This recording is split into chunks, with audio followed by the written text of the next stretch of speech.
पुरुषते वेदं सर्वम् यत्सूतं यक्षभव्यम् उदामृतस्येदानः यदन्नेनाधिरोहते एतावानस्य महिमा अतो ज्ञायागच्छपुरुषः वादोऽस्य विश्वभूतानि विपारस्यामृतं दिवे विपादोद्भवुदयेत्पुरुषः आरोग्येहाभवात्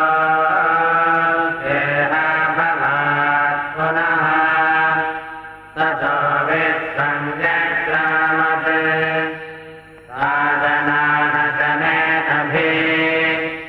तस्मात् विराजजायत विराजो अधिपुरुषः सजातो अत्यरिच्यत पश्चात्तो विमतो पुनः यत्पुरुषेण हविषा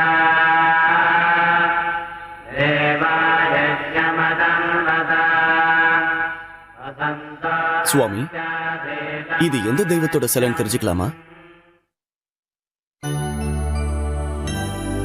இந்த கலியுகத்துல பேசும் தெய்வமான அந்த வெங்கடேச பெருமாளோட சிலை. ஒவ்வொரு யுகத்துக்கும் வெவ்வேறு தெய்வங்கள் இருக்கலாம்னு சொல்றாங்க. ஆனா நாங்க ஆராதிக்கிறது பிரபு ஸ்ரீராமரையும் அந்த ஸ்ரீ கிருஷ்ணரையும் தான். உங்க பேரை தெரிஞ்சுக்கலாமா? ஹாத்திராம். இந்த சிலை எனக்கு கனவுல வந்து கட்டளை இட்டது. சுவாமிக்கு பூஜை செஞ்சா பாவங்கள்லாம் விலகி சகல சௌபாகியமும் வந்து சேரும்னு சொல்லுச்சு. நீங்களும் பூஜை செய்யுங்க. என்ன மன்னிச்சிருங்க சுவாமி, நான் தினமும் பூஜை பண்றதுக்கு பகவான் ஸ்ரீராமரோட சிலை இருக்கு. சுவாமி, இந்த பகவான் எங்க இருக்கார்? இவரோட தரிசனம் எனக்கு எப்ப கிடைக்கும்?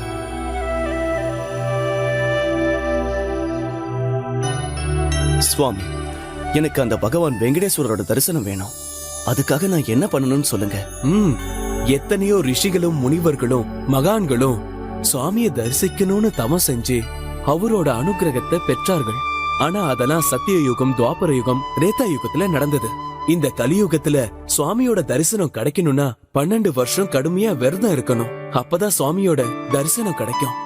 நேரடியாவே வருவாராம். என்ன சொன்னீங்க? 12 வருஷம் கடுமையா விரதம் இருந்தா சுவாமி தரிசனம் கொடுப்பாரா?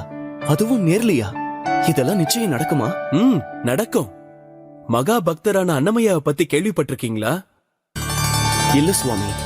அவர்தான் சுவாமி வெங்கடேஸ்வரரோட மகிமைகளை பத்தி 25,000 கீர்த்தனைகள் எழுதினாரு. அவருக்கு சுவாமி நேரடியா தரிசனம் கொடுத்து அவரை மோட்ச அடையம் வச்சாரு. நீங்க கூட அந்த விரதத்தை சரியா கடைபிடிச்சீங்கன்னா சுவாமி உங்களுக்கு தரிசனம் கொடுப்பாரு.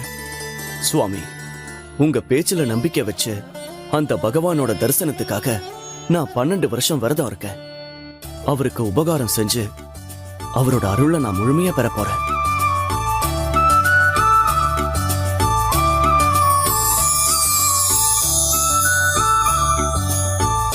உங்களோட விரதம் வெற்றிகரமா முடியட்டும். வணக்கம் ஐயா. வணக்கம் ஐயா.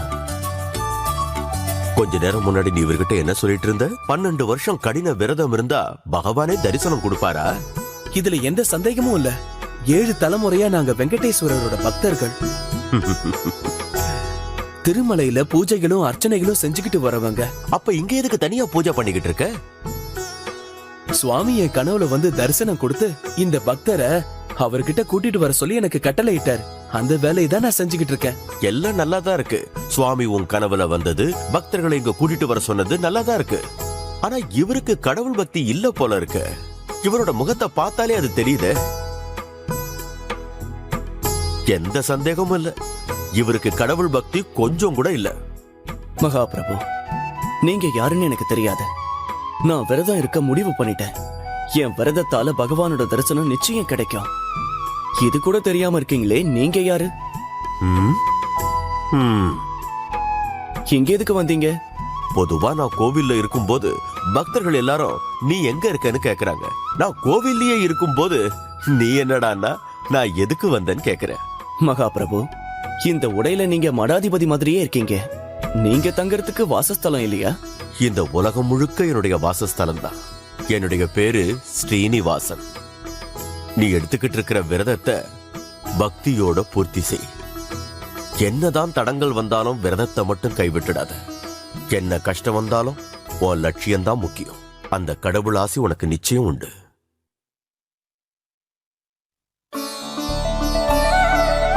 என்ன ஆசீர்வாதம் பண்ணுங்க சுவாமி. உங்கள் எண்ணம் நிறைவேறட்டும்.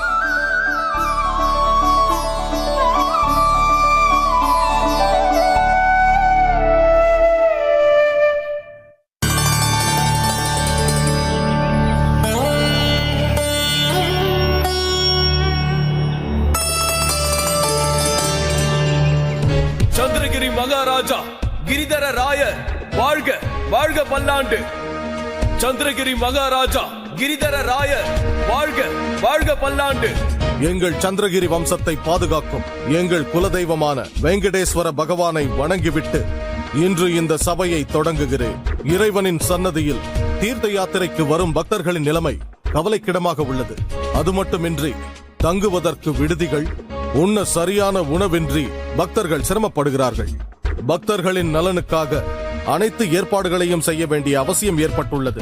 அதற்காக நமது ராஜ தர்பாரில் உள்ள நீதியும் நேர்மையும் உருவான மந்திரி நாகப்பவர்மரை திருப்பதி சன்னிதானத்திற்கு துணை நிர்வாகியாக நியமிக்கின்றேன். பிரபு, நீங்க என் மேல வச்சிருக்கிற நம்பிக்கைக்காக நான் உங்களுக்கு தலை வணங்குறேன். என்னோட அப்பா, எங்க பாட்டனார், எங்க முப்பாட்டனார் எல்லாரும் உங்க சாம்ராஜ்யத்துக்கு சேவை செஞ்சு அவங்க கடமையை நிறைவேற்றினாங்க.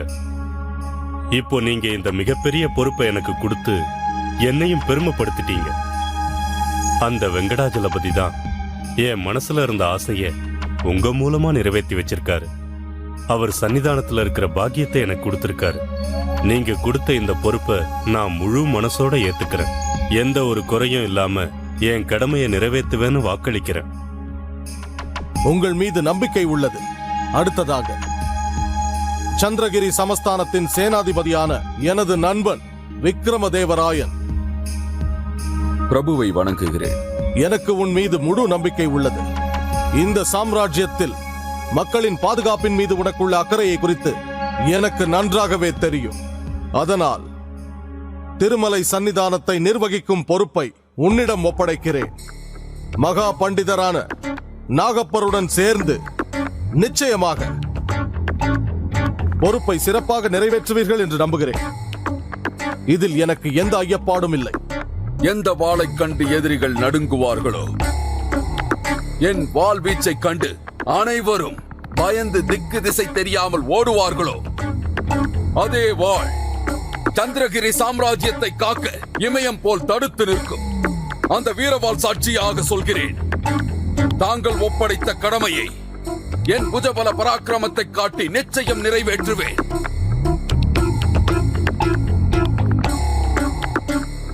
அரசே, நம் சேனாதிபதி விக்ரமதேவராயர் அவர் வாள் வீச்சையும் அவர் வீரதீர செயல்களையும் சொல்லி நம் அனைவரையும் ஆச்சரியப்படுத்தி விட்டார். ஆனால் இப்பொழுது திருமலை புண்ணிய ஸ்தலத்தை காக்க வெறும் வீரம் மட்டும் இருந்தால் போதாது. அபாரமான கடவுள் பக்தியும் நம்பிக்கையும் இருக்க வேண்டும். அந்த புண்ணிய ஸ்தலத்தை நிர்வகிக்கணும்னா நம்ம இதயத்துக்குள்ள கடவுள் மேல அன்பு, பக்தி, அவரை தரிசிக்க வரவங்களை நிராகரிக்காம அரவணைச்சு அவங்கள கௌரவமா பாத்துக்க வேண்டியது அவசியம். இப்ப நான் சொன்னது எல்லாத்தையும் நம்ம சேனாதிபதி ஸ்ரீ விக்ரமதேவராயர் புரிஞ்சுக்கிட்டு இருப்பார்னு எதிர்பார்க்கிறேன். ராஜகுரு, நமக்கு தெய்வத்தை பொறுத்த வரைக்கும் தார்மீக சிந்தனையும் பக்தியும் மரியாதையும் மட்டும் இருந்தால் போதாது. சாஸ்திரங்கள் தெரிந்த உங்களிடம் சம்பிரதாய முறைகளை விளக்க வேண்டிய அவசியம் இல்லை. அனைவரும் அறிவோம், திருமலைக்கு செல்லும் பாதை எத்துணை கடுமை என்று. 7 மலைகள், முட்கள், வனாந்திரம் என்று கடினமான பாதைகளை கடந்து செல்ல வேண்டும். போகும் வழியில் கொடிய மிருகங்கள், கொள்ளைக்காரர்கள், தீய சக்திகள் தாக்கலாம். இத்தகைய பயங்கரங்கள் நிறைந்த பயணம். இவை அனைத்தையும் எதிர்க்க வீர வாழ் தேவை. மந்திரங்களும் பக்தியும் இருந்தால் மட்டும் போதாது. கேவலம் பக்தி மட்டும் தான் பக்தர்களை காக்கிறது என்றால் உறுதியாக சொல்கிறேன், இந்த க்ஷணமே வீரவாளை வீசி எறிந்துவிட்டு உங்களது சீடனாக காவி உடை அணிந்து வர சித்தமாயிருக்கிறேன். விக்ரமதேவராயா, ராஜகுரு, இது விவாதத்திற்கான நேரமல்ல. உங்களுக்கு அளிக்கப்பட்டுள்ள பொறுப்புகளை சிறப்பாக நிறைவேற்றுங்கள். இது என்னுடைய ஆணை. இத்துடன் சபை முடிவடைந்தது.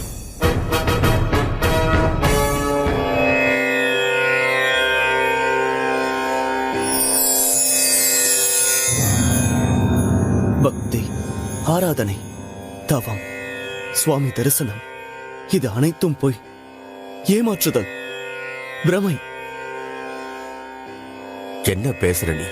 இதெல்லாம் பொய், உண்மை இல்லைன்னு எப்படி சொல்ல முடியும்?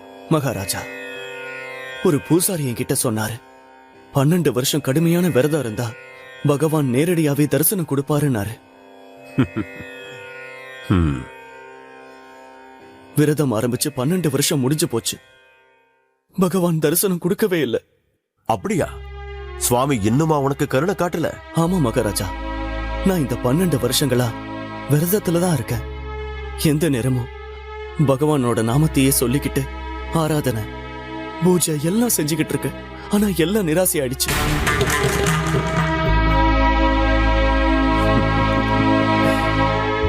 ஒருவேளை விரதத்தை ஒழுங்கா பண்ணாம தப்பு செஞ்சதாலதான் பிரபு எனக்கு தரிசனம் கொடுக்க மாட்டேங்கிறாரோ?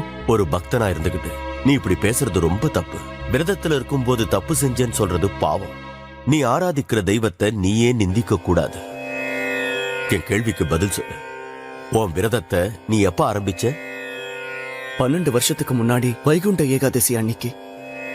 வைகுண்ட ஏகாதசி நாளைக்கு தான் ஆரம்பிக்க போகுது. உன் விரதத்தோட பலன் ஒருவேளை நாளைக்கு கிடைக்கலாம். 12 வருஷமா விரதம் இருந்து கிடைக்காத பகவான் தரிசனம் நாளைக்கு மட்டும் கிடைக்கும்னு எப்படி சொல்றீங்க? பகவானுடைய தரிசனம் பக்தர்களுக்கு எப்ப கிடைக்குங்கிறத யாராலையும் சொல்ல முடியாது. மனப்பூர்வமா பக்தி சிரத்தையோட நீ அந்த கடவுளுக்கு பூஜை பண்ணு. பகவானுடைய தரிசனம் நிச்சயமா உனக்கு வாய்க்கும். எந்த வாளால நீங்க சந்திரகிரி சாம்ராஜ்யத்தை காப்பாத்துனீங்களோ, எதிரிகளை வெட்டி வீழ்த்துனீங்களோ, அது இப்போ எதுக்கும் உதவாம போயிடுச்சு. இனிமே உங்ககிட்ட பேசி பிரயோஜனம் இல்ல. என்ன பிதற்றுகிறாய்? எனக்கு ஒரு விஷயம் தெரிய வந்தது. நம்மளோட ரகசியங்கள் எல்லாம் கிரிதரராயருக்கு தெரிஞ்சிடுச்சான். அதனாலதான் இந்த மலைகளுக்கு நடுவுல நம்மள இருக்க சொல்லிருக்காரு. இப்போ நம்ம கையில அதிகாரம் இல்ல, படைகள் இல்ல, நம்மள காப்பாத்த யாரும் இல்ல, இருக்க இடம் கூட இல்ல. நாம இங்க வாழ்க்கையை எப்படி கழிக்கணும் தெரியுமா? பூஜையும் பிரார்த்தனையும் பண்ணிதான் காலத்தை ஓட்டணும். வாயை மூடு நாகப்பா. உனது தலையில் குடுமியை வைத்துக் கொண்டு சாதுரியமாக பேசிவிட்டால் மட்டும் நீ சாணக்கியன் ஆகிவிட முடியாது. உன்னை பற்றி எனக்கு நன்றாக புரிந்து விட்டது. உனது தலையில் குடுமியை தவிர உள்ளுக்குள் ஏதுமில்லை. மற்றவர் சிம்மாசனத்தை அடைய வேண்டும் என்றால் படைபலம் தேவை, மனோதைரியம் தேவை, ஆயுத பலம் தேவை. இதெல்லாம் எங்கிருந்து வரும்? அரச கோட்டையிலிருந்து வரும். இந்த சந்திரகிரி ராஜ்யத்திற்கு செல்வம் எங்கிருந்து வருகிறது? திருமலை தேவஸ்தானத்திலிருந்து. அங்கு மேற்பார்வையில் இருப்பது நம்முடைய ஆள். இனி அந்த செல்வம் நம்மை வந்து சேரும். அந்த செல்வத்தை கொண்டு மிகப்பெரிய சக்தியை பெறுவோம். இனி அந்த கிரிதரராயர் நாம் சொன்னபடி ஆட வேண்டும். அதன் பிறகு இந்த சந்திரகிரி சாம்ராஜ்யம் நமது கைவசம். பிரமாதம். இந்த யோசனை ரொம்ப பிரமாதம் பிரபு. நீங்க பலசாலி மட்டும் இல்ல, பெரிய புத்திசாலியும் கூட. உனக்கு புரிந்து விட்டது நாகப்பா. ஆனால் பட்டத்து ராணியாகவிருக்கும் சந்திரமுகிக்கு இன்னும் புரியவில்லை போலிருக்கிறதே. பிரபு, தங்களுடைய எண்ணம் எனக்கு முன்பே தெரியும். தங்களுக்கு ராஜ பதவி கிடைக்கும் வரை நான் உங்களுடன் வனவாசம் இருக்க கூட தயார். அதுவரை தாங்கள் கூறும் அனைத்தையும் நான் கேட்பேன். அவசரப்படாதே சந்திரமுகி. உனது சேவையை சரியான நேரத்தில் பயன்படுத்திக் கொள்வேன். இல்லை இல்லை, எனக்கு பகவானின் தரிசனம் கிடைக்காது. எனக்கு அந்த பாக்கியம் இல்லை போல் தோன்றுகிறது. அந்த அனுகிரகம் எனக்கு இல்லை.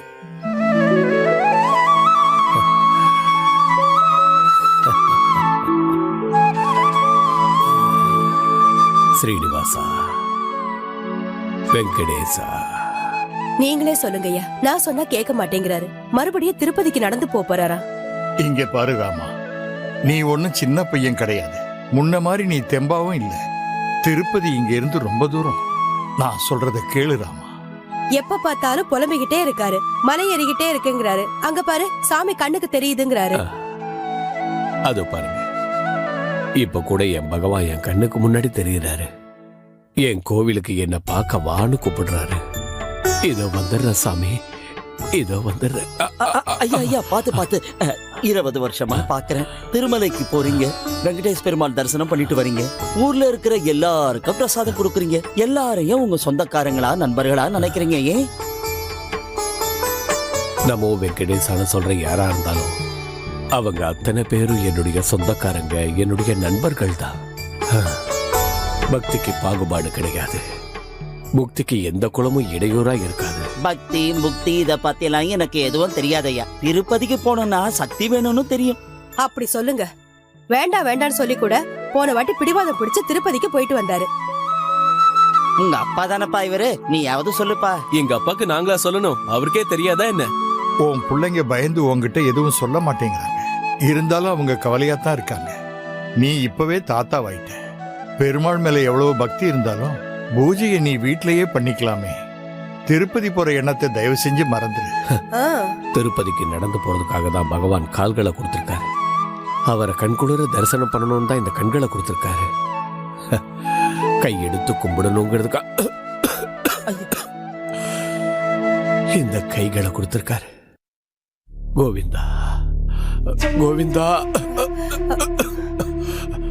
ஸ்ரீ வெங்கடேசா, ஸ்ரீனிவாசா, இப்படி வாய் விட்டு கூப்பிடணுங்கிறதுக்காக தான் குரலை கொடுத்திருக்காரு. நீங்க சொல்றதெல்லாம் சரிதான். ஆனா உங்க உடம்பு இப்படி இருக்கும்போது. ஆமா மாமா, அத்தை உங்க நல்லதுக்கு தான் சொல்றாங்க. உங்களுக்கு ஏதாவது ஆயிடுச்சுன்னா அப்புறம் நாங்க என்ன பண்றது? அதுக்கு தான் அவர் இருக்காரு. எல்லாத்தையும் அந்த ஏழுமலை வாசம் தான் பார்க்கணும். அவன் பிள்ளைக்கு அவன் பார்க்காம யாரு பார்ப்பாங்க?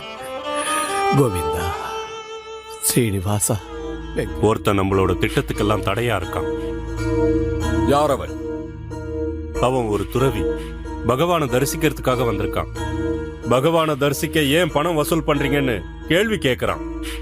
அது மட்டும் இல்ல, மத்த பக்தர்கள் எல்லாரையும் பணம் கொடுக்காதீங்கன்னு சொல்லி தடுக்கிறான். அதனாலதான் உங்ககிட்ட இந்த விஷயத்தை தெரியப்படுத்தணும்னு அவனை இங்க கூட்டிட்டு வந்திருக்கேன். திருப்பதி தேவஸ்தான அதிகாரிக்கு என்னோட மரியாதையை தெரிவிச்சுக்கிறேன். என்ன உனது பிரச்சனை?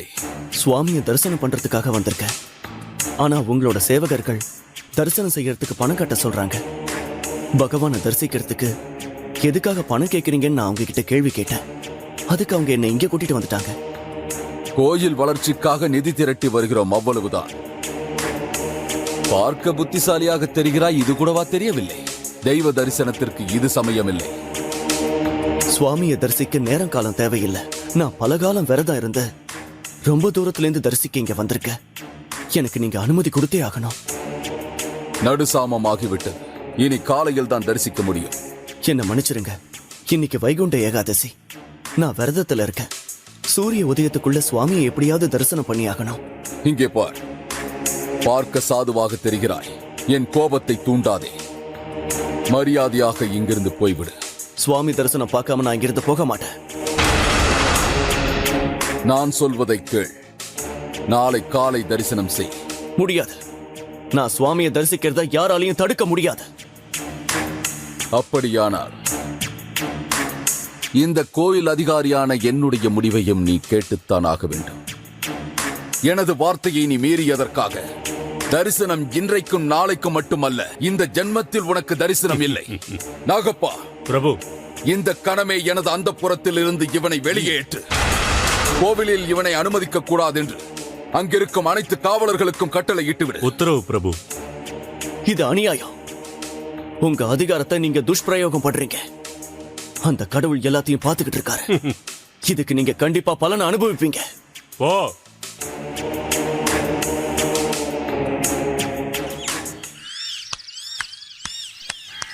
தம்பி தம்பி, உங்க அப்பா எங்கப்பா? அவரு வீட்டுல தானே இருந்தாரு. இல்ல தான் இங்க வந்தேன்.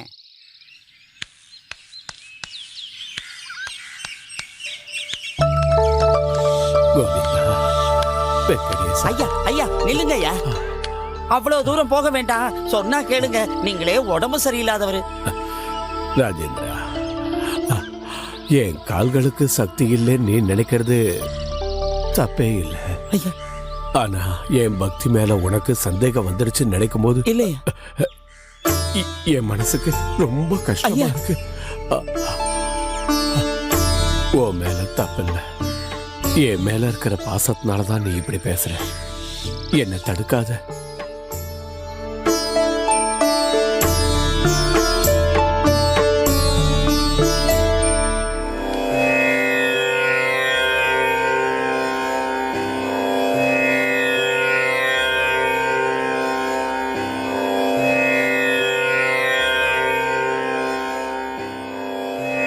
சுவாமி, உங்களை பக்த வச்சலா கருணாமூர்த்தின்னு சொல்றாங்களே, ஆனா இது வரைக்கும் உங்களோட அனுகிரகம் எனக்கு மட்டும் ஏன் கிடைக்கல?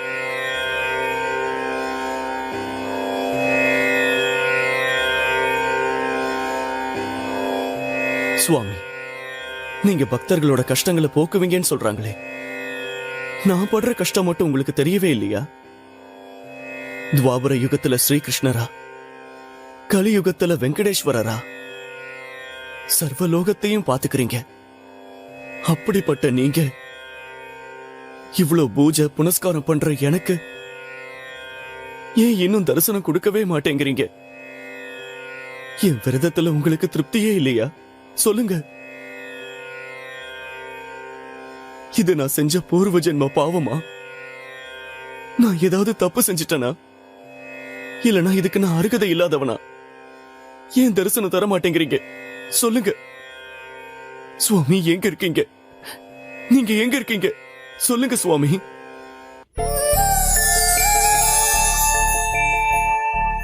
சுவாமி, நீங்க எங்க இருக்கீங்க? நீங்க இல்ல. இது எல்லாம் என்னோட பிரமை. நீங்க கடவுள் இல்ல, நீங்க வெறும் ஒரு கல்தான்.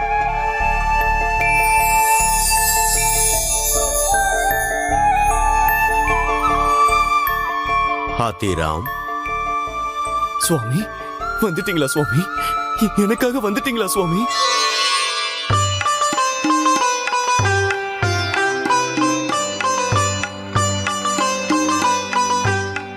என்னோட அழுகுரல் உங்களுக்கு கேட்டுடுச்சா சுவாமி? ஏன் அழுகிறாய்? நான் தான் உனக்கு தரிசனம் தந்து விட்டேனே. உன் விரதம் நிறைவேறியது. சுவாமி, இந்த ஆனந்த கண்ணீர் உங்கள் தரிசனத்தால் வந்தது. உங்களை பார்த்ததுல என் ஜென்ம ஜென்ம பாவங்கள் எல்லாம் போயிடுச்சு. நான் தன்யனானேன் சுவாமி பாலாஜி. நான் புண்ணியம் செய்தேன். பாலாஜியா? என்ன பக்தா புது பெயரை வைத்து கூப்பிடுகிறாய்? சுவாமி, இந்த அற்புதமான ரூபத்துல நான் எப்பவும் வணங்குற பாலகிருஷ்ணனையே தரிசிக்கிற மாதிரி தோணுது. கோபியர்களுக்கு தெய்வமான அந்த பாலகிருஷ்ணரோட அழகான ரூபம் இது. அதனாலதான் நான் அப்படி கூப்பிட்டேன். நான் கும்பிடுற ஸ்ரீகிருஷ்ணரும் என் கண்ணு முன்னாடி இருக்கிற பகவானும் ஒண்ணுதான் சுவாமி. இனிமே நான் உங்களை பாலாஜின்னு கூப்பிடுறதுனால உங்களுக்கு எந்த ஆட்சேபனையும் இல்லையே சுவாமி. நான் பேசுறது உங்களுக்கு கேளிக்கையா இருக்கலாம், எனக்கு தெரியும். நீங்க பக்த வச்சலம். பக்தர்கள் பகவானை எந்த பேரை சொல்லி கூப்பிட்டாலும் நீங்க வருவீங்க. என் கோரிக்கையை நிறைவேற்றுவாயா? என்ன சுவாமி, முவ்வுலகத்துக்கும் தெய்வமாக திகழ்கின்ற நீங்கள் என்னிடம் கோரிக்கை கேட்கலாமா? எல்லாரோட கஷ்டத்தை தீக்கிற கலியுக தெய்வம் நீங்க. அப்படி இருக்கிறப்ப இந்த சாதாரண பக்தன் கிட்ட உங்க கோரிக்கையை நிறைவேற்ற சொல்லி என்ன சோதிக்கிறீங்களா சுவாமி? கேலிக்கும் கேளிக்கைக்கும் எனக்கு எங்க நேரம் இருக்கு? உலகத்தையும் காக்கிறதுலயே நான் களைச்சு போயிட்டேன். எனக்கும் ஓய்வு வேண்டாமா? என் களைப்பை போக்கிக்கணும்னு எனக்கும் ரொம்ப ஆசையாத்தான் இருக்கு. என் கூட தாயம் விளையாட வரியா? சுவாமி, உங்க தரிசனம் கிடைச்சதே பெரிய பாக்கியம். இந்த மாதிரி அற்புத வாய்ப்பு யாருக்குமே கிடைக்காது. நான் உங்ககிட்ட இப்படி பேசிட்டு இருக்கிறதே நான் செஞ்ச பூர்வ ஜென்ம புண்ணியம். அதனாலதான் இந்த ஜென்மத்துல உங்களோட பகட விளையாடுறதுக்கு எனக்கு ஒரு பாக்கியம் கிடைச்சிருக்கு. ஆட்டத்தை நீயே ஆரம்பி. இந்தா தாயக்கட்டைகள். சுவாமி, முதல்ல நீங்க தான். தாயம் விழுந்திருக்கு சுவாமி. நீங்க தான் இந்த அண்டலோக சராசரத்துக்கும் ஒரே ஏகாதிபதி, பரமாத்மா, பரபிரம்மா. இப்போது உன்முறை. 3. மூவுலகத்திற்கும் நீங்கள்தான் சுவாமி. சப்தகுணம், ரஜோகுணம், தமோகுணம் எல்லாம் உங்களுக்கு சமம். நிலம், நீர், காற்று எல்லாத்துலயும் நீங்க தான் இருக்கீங்க. மனசுலயும் எண்ணத்திலையும் நீங்க தான் இருக்கீங்க. இப்ப உங்களோட முறை சுவாமி.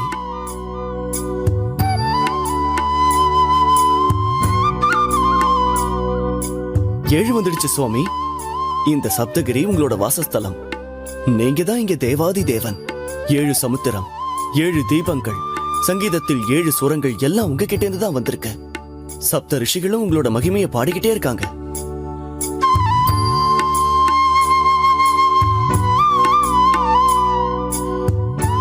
பக்தனே, நான் புறப்படும் நேரம் வந்து விட்டது. ஏன் சுவாமி? சுப்பிரபாத சேவைக்காக அங்கே பக்தர்கள் காத்துக் கொண்டிருக்கிறார்கள். மறுபடியும் உங்க தரிசனம் எப்ப கிடைக்கும் சுவாமி? கால நேரம் வாய்க்கும் போது நிச்சயம் தரிசனம் தருகிறேன்.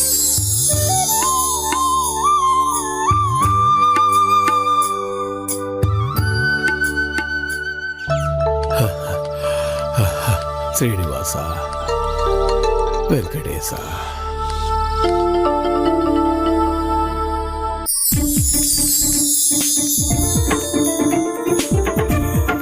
சுவாமி, என்னை ஆசீர்வதியுங்கள்.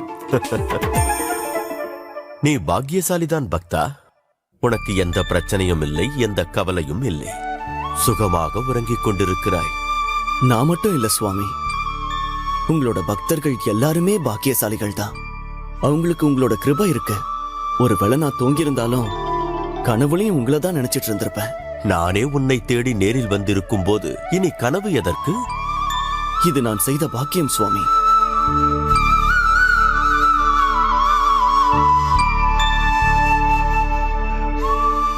பிரபு, ஆட்டத்தை ஆரம்பிக்கலாமா? என் மனம் முழுக்க இப்போது மிகவும் ஆனந்தமாயிருக்கிறது. ஏன் தெரியுமா? தெரியல சுவாமி.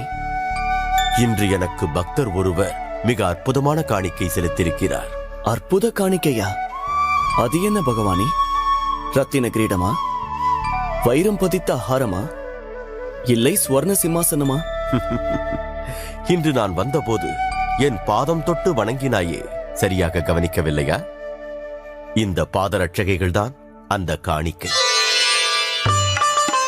பார்த்தாயா, இந்த பாதுகைகள் எவ்வளவு பொருத்தமாய் அற்புதமாய் அமைந்திருக்கிறது. சுவாமி, நீங்கள் இந்த சாதாரண பாதரட்சையை பற்றி எவ்வளவு பெருமையா சொல்றீங்க. இது என்ன தங்கத்தால செஞ்சு வைரம் பதிச்ச பாதரட்சகைகளா? என்ன மன்னிச்சிருங்க சுவாமி, நான் ஏதாவது தப்பா சொல்லிட்டேனா? ரத்தினத்தாலான கிரீடம், வைரத்தினாலான ஆரம், தங்கத்தாலான சிம்மாசனத்தை விட உயர்ந்தது இந்த பாதுகைகள். சுவாமி, ஆமா, என் பக்தர் ஒருவர் பக்தி சிரத்தையோடு எனக்காகவே மனப்பூர்வமாய் செய்து கொடுத்தது. வாழ்நாள் முழுக்க செலவழித்து எனக்காக பிரத்யேகமாக செய்து கொடுத்தார். அந்த பக்தர் யார் சுவாமி? சின்னையானு பேரு கொண்ட அந்த பக்தர் பல வருஷங்களா என்ன தரிசனம் பண்ணி இத காணிக்கையா செலுத்த காத்துக்கிட்டு இருந்தாரு. எப்ப அது நிறைவேறலையோ, கடைசியா அவரு கனவுல என் ரூபத்தை பார்த்து என்னுடைய பாத அளவுகளை யூகிச்சு இத தயார் பண்ணி என்கிட்ட கொடுக்க வந்தார். ஆனா வர்ற வழியில சில துஷ்டர்கள் அவரை வழிமறிச்சு மலை மேலிருந்து தள்ளி விட்டுட்டாங்க. என்ன பார்க்க விடாம தடுத்துட்டாங்க. அப்ப என்னாச்சு சுவாமி? என் பக்தம் படுற கஷ்டத்தை பார்த்துக்கிட்டு சும்மா இருக்க முடியல.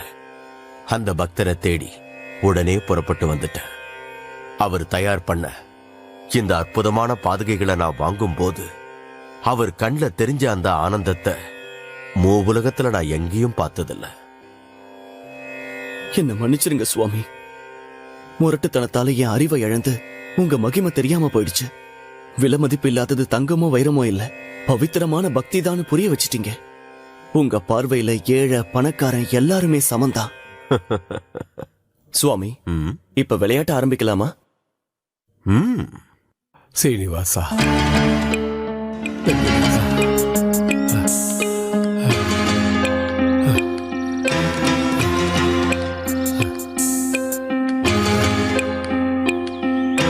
சீனிவாசா, வெங்கடேசா, கோவிந்தா. சுவாமி, என்னாச்சு? ஏன் ஆட்டத்தை நிறுத்திட்டீங்க? நானா நிறுத்தல, என்ன பார்க்க வர்ற ஒரு பக்தன் நின்னுட்டான். எப்பெல்லாம் ஒரு பக்தன் என்ன பார்க்க வர முடியலையோ அப்பெல்லாம் நான் அவனை தேடி போவேன். பிரபு பாலாஜி, நாங்க கொடுத்து வச்சவங்க.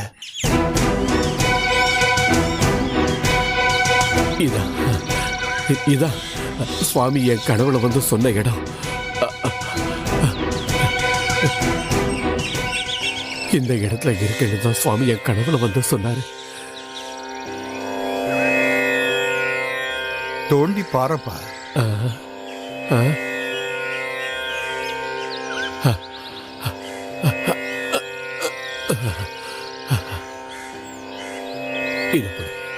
கொண்டாங்க. ஜெய் பாலாஜி. சுவாமி,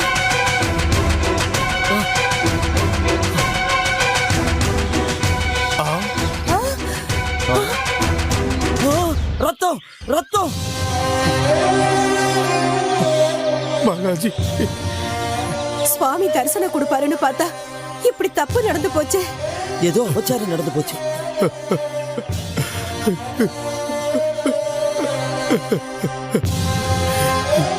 இந்த அபச்சாரம் என்னாலதானே நடந்தது. என் சுவாமி காயப்படுறதுக்கு நானே காரணமாயிட்டேன்னு. இதுவரைக்கும் என் கையால் அவருக்கு பூஜை தான் பண்ணி இருக்கு. ஆனா இன்னைக்கு இப்படி காயப்படுத்திட்டேன்னு. நான் செஞ்ச பாவத்தை தீக்கணும்னா என் ரத்தத்தாலேயே அவர் பாதத்தை கழுவணும். நமோ வெங்கடேசா, ஏழுமலை வாசா, சீனிவாசா, கோவிந்தா. பக்தர்கள் இது மாதிரி வேதனைப்படக்கூடாது. நான் சொல்றதை கொஞ்சம் கேளுங்க. ஆமா ஜி, இதெல்லாம் அந்த திருப்பதி பாலாஜி விளையாட்டு.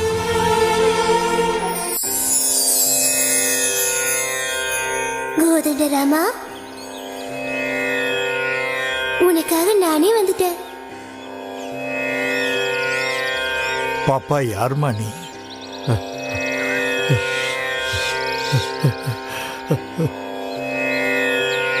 நீ தெரியாம செஞ்ச பாவம் தெரிஞ்சு செஞ்ச புண்ணியத்துக்கு பரிகாரம்.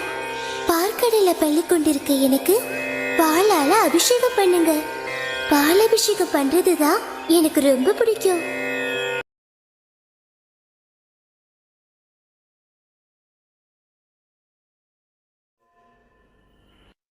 என்ன இது? யார் நீங்க? எதுக்காக இப்படி பண்ணிட்டு இருக்கீங்க? உங்களோட பக்தைனா? என்னோட பேரு சந்திரமுகி. எனக்கு யாரும் பக்தர்கள் கிடையாது. நானே அந்த பாலாஜியோட பக்தன் தான். இந்த புஷ்பங்களை அந்த பாலாஜிக்கு தான் அர்ப்பணிக்கணும், எனக்கு இல்ல. அவரால் தான் உங்க வேண்டுதலை நிறைவேற்ற முடியும். என் மனசுல இருக்கிற ஆசைய உங்க ஒருத்தரால தான் நிறைவேற்ற முடியும். உங்க மனசுல இருக்கிற ஆசை என்னன்னு சொல்லுங்க. உங்களை முதல்ல பார்த்ததுமே என்னோட மனசை நான் பறி கொடுத்துட்டேன். என்னோட வாழ்க்கையே நான் உங்களுக்காக அர்ப்பணிக்கணும்னு நினைக்கிறேன். என்னை ஏத்துப்பீங்களா சுவாமி? இங்க பாருமா, நான் ஒரு யோகி. யோகியா இருக்கிற நீங்க எனக்காக உங்களோட மனசை மாத்திக்க கூடாதா? அந்த பெருமாளை தரிசிக்க பக்தர்கள் வருவாங்க. அவங்களோட கோரிக்கைய அவரு தீர்த்து வைப்பாரு. உங்க பக்தையான என்னோட கோரிக்கைய நீங்க நிறைவேற்ற கூடாதா? நான் பாலாஜியோட அடிமை, அவ்வளவுதான்.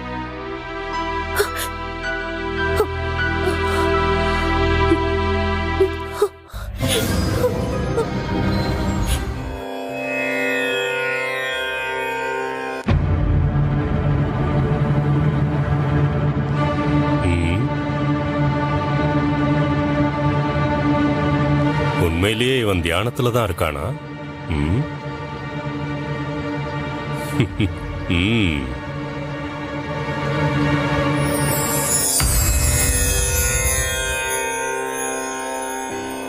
சுவாமி, ஏழுமலை அதிபதியே, நீங்க எப்ப வந்தீங்க சுவாமி? நான் வந்து ரொம்ப நேரமாச்சு. பக்தனுக்காக பகவான் காத்திருப்பதென்பது கலியுகத்தில் இதுதான் நடைமுறையா? மன்னிச்சிருங்க சுவாமி, நான் இங்க சீக்கிரம் வரணும்னு தான் கிளம்பினேன். ஆனா நான் பூஜையை முடிச்சிட்டு வர வழியில ஒரு பக்தனை பார்த்தேன். அவனுக்கு சேவை செஞ்சுட்டு வந்தேன். ஒரு பக்தனுக்கு சேவை செய்யும் போது பகவானையே நீ மறந்து விட்டாயா? இல்ல சுவாமி, அந்த பக்தன்ல கூட நான் உங்களை தான் பார்த்தேன். உன்ன மாதிரி சாஸ்திரம் தெரிஞ்ச ஒரு பக்தன் என்ன காரணம் வேணும்னாலும் சொல்லலாம். அதை விடு, எனக்கு பசியாக இருக்கிறது, ஆகாரம் ஏதாவது இருந்தால் கொடு. உண்டு முடித்து ஆட்டத்தை ஆரம்பிக்கலாம். என்ன ஆயிற்று பக்தா? எனக்காக பலகாரங்களையும் பட்டணங்களையும் செய்து வைத்திருப்பாயே, எங்கே போயிற்று? சுவாமி, அது என்ன ஆயிற்று? தயங்காமல் சொல். சுவாமி, இந்த முட்டாள மன்னிச்சிருங்க. உங்களுக்காக நைவேத்தியம் பண்ணி எடுத்துட்டு வரப்ப பசியோட இருக்கிற வயசான ஒரு பக்தரை நான் வழியில பார்த்தேன். ஓஹோ, அந்த பக்தரோட பசிய பார்க்க முடியாம எனக்காக படைத்த பிரசாதங்களை அவனுக்கு தந்து விட்டாய், அதானே? அது சரி. பகவான் தான் நம்மோடு தினமும் தாயக்கட்டம் விளையாடுகிறாரே. ஒரு நாள் பட்டினி கிடந்தால் என்ன, போகட்டும் என்று விட்டு விட்டாய், அப்படித்தானே? இல்ல சுவாமி, பக்தர்களிடமிருந்து புது புது விஷயங்கள் தெரிகிறது. என்ன மன்னிச்சிருங்க சுவாமி. இன்று நான் கொண்டு வந்ததையே சாப்பிடுகிறேன். சுவாமி, இது நான் கொண்டு வந்த நைவேத்தியம் தான். இதைத்தான் நான் அந்த பக்தனுக்கு கொடுத்தேன். மானிட சேவையில தான் மாதவன் சேவை இருக்குன்னு இப்ப நான் புரிஞ்சுக்கிட்டேன் சுவாமி. நீங்க திவ்ய ரூபத்துல மட்டும் இல்ல, சாதாரணமா நடமாடுற மனுஷங்க ரூபத்திலையும் இருக்கீங்க. ஆபத்துல இருக்கிறவங்களுக்கு உதவி பண்ணாலும், விபத்து நேரும் போது காப்பாத்தினாலும் அது உங்களுக்கு சேவை செய்யற மாதிரி தான். உங்க லீலைகள் எனக்கு புரிஞ்சிடுச்சு சுவாமி. பகவான் பாலாஜி, உங்களுக்கு கோடி கோடி நமஸ்காரங்கள்.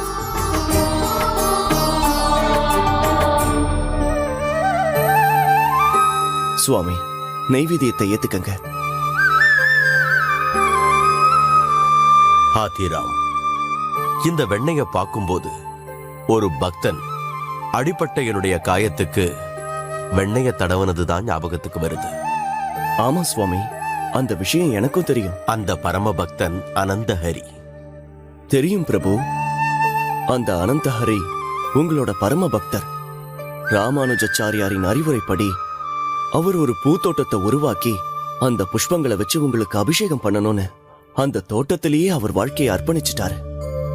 யார் சொன்னாலும் கேட்காம கர்ப்பவதியான தன்னோட மனைவியை கூட்டிக்கிட்டு திருமலைக்கு வந்து அவரோட பிரார்த்தனையை நிறைவேற்றினாரு.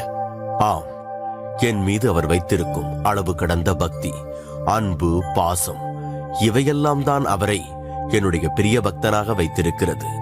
உங்க மேல இருக்கிற பக்தி உண்மையான்னு தெரிஞ்சுக்க உங்க பக்தர்களை எவ்வளவு சோதிக்கிறீங்க? எங்கு பக்தி இருக்கிறதோ அங்கு பரிசோதனையும் இருக்கும். உங்க மலைக்கு வந்த அந்த 2 பேரும் காணிக்கையை செலுத்தும் போது ஒரு சின்ன பையன் அங்க வந்து அவங்க 2 பேர் கூட சேர்ந்து நானும் உதவி பண்றேன்னு சொன்னான். ஆனா அனந்தஹரி பரவாயில்ல, நாங்களே செஞ்சுக்கிறோம் அப்படின்னு சொன்னாரு. அந்த சின்ன பையன் அனந்தஹரியோட மனைவி கிட்ட போய் நானும் உங்களுக்கு உதவி செய்ய அனுமதி கொடுங்கன்னு கேட்டான். அவங்க 2 பேரோட பேச்சையும் கேட்காம அவன் உதவி செஞ்சான். அவன் செய்யற வேலைய பார்த்து அனந்தஹரிக்கு கோவம் வந்துச்சு. கோவத்தால மண்வெட்டியை தூக்கி போட்டப்ப அந்த பையன் தாட மேல பட்டுடுச்சு. சுவாமி, அப்புறம்தான் அந்த பையன் நீங்கன்னு அடிப்பட்ட தாடையில வெண்ணெய் தடவி விட்டாங்க. அன்னிலிருந்து இது ஐதீகமாயிடுச்சு. பக்தர்களின் கதையை கேட்கும்போது அது மனதிற்கு எவ்வளவு ஆனந்தமாயிருக்கிறது. சந்திரகிரி அரசர் கிரிதர ராயர் இந்த அற்புதமான மாணிக்க ஆரத்தை எனக்கு காணிக்கையாக செலுத்தினார். பார், இது ரொம்ப அற்புதமா இருக்கு. இந்த ஹாரம் உங்க சரீரத்துல பட்டதனால இது இப்ப இன்னும் பிரகாசமாயிடுச்சு. பக்தர்களோ, யோகிகளோ, துறவிகளோ, குடும்பஸ்தர்களோ எதிர்கொள்ளும் சுகதுக்கங்களை சமமாக ஏற்றுக்கொள்ளும் பக்குவம் வேண்டும். அது போகட்டும் சுவாமி, இதெல்லாம் எதுக்கு என்கிட்ட சொல்றீங்க? வரும் காலத்தில் நீயும் சமநிலையில் இருக்கத்தான் இதையெல்லாம் உனக்கு சொல்லி புரிய வைக்கிறேன். சுவாமி பாலாஜி, உங்க வார்த்தையில இருக்கிற சூட்சமம் எனக்கு புரிய மாட்டேங்குது. அட, சுவாமியோட ஹாரம் இதை எங்கேயே மறந்து வச்சுட்டு போயிட்டாரே. இந்த மணிஹாரம் இல்லாம சுவாமியோட கழுத்து கலை இழந்து போயிடும். இது இல்லாததால சுவாமியோட சரீர அழகு போயிடும். நான் இப்பவே கோயிலுக்கு போய் சுவாமியை அலங்கரிக்க போறேன்.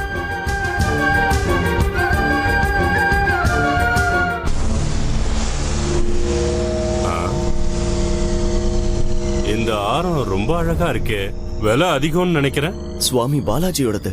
ஓ, உன் கைக்கு எப்படி வந்தது? சுவாமி இத மறந்து வச்சுட்டு போயிட்டாரு. என்னது, அந்த பெருமாளே இங்க வந்தாரா? உண்மைதான். ஆமா, பெருமாள் கோயில்ல தானே இருப்பாரு, இங்க எப்படி வந்தாரு? நாகப்பா, சுவாமி தினமும் இங்க வருவாரு, என்னோட பகடை ஆடுவாரு. ஓஹோ, உன் கூட தாயம் வேற விளையாடுவாரா? அப்படின்னா சாமிக்கு சூதாட்டமும் சொல்லி கொடுத்துட்டேன்னு சொல்லு. வார்த்தையை அளந்து பேசுங்க நாகப்பா. பகவான் பாலாஜி பொழுதுபோக்குக்காக விளையாட வந்தார். அப்படியா விஷயம்?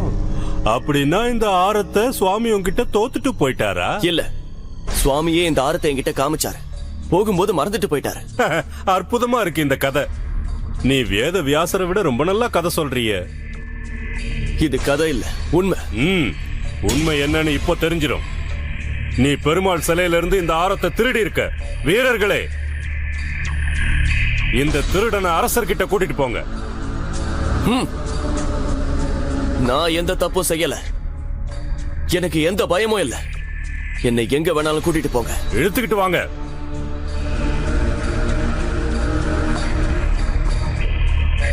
பிரபு, இதோ உங்க கையில இருக்கிற இந்த அழகான ஆரம் திருட்டு நடந்திருக்குங்கிறதுக்கு கண்கூடான ஆதாரம். இதோ இந்த ஆரத்தை நீங்களே உங்க கையால அன்னைக்கு வெங்கடேச பெருமாளுக்கு காணிக்கையா செலுத்தினீங்க. இது அந்த ஆரம் தாங்கிறதுல எந்த சந்தேகமும் இல்ல பிரபு. திருடன் உங்க முன்னாடி தான் இருக்கான். திருட்டு போன ஆரமும் உங்க கையில தான் இருக்கு.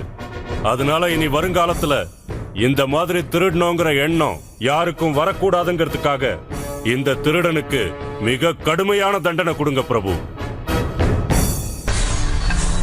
மதிப்பிற்குரிய மகாராஜா, நான் இப்படி குறுக்கிடுவதற்கு என்னை மன்னிக்க வேண்டும். திருமலையின் தலைமை நிர்வாகி ஆகிய நான் இவன் தலையை அங்கேயே கொய்திருக்க வேண்டும். ஆனால் இந்த ஆரத்தை சுவாமிக்கு நீங்கள் தான் காணிக்கையாக கொடுத்தீர்கள்.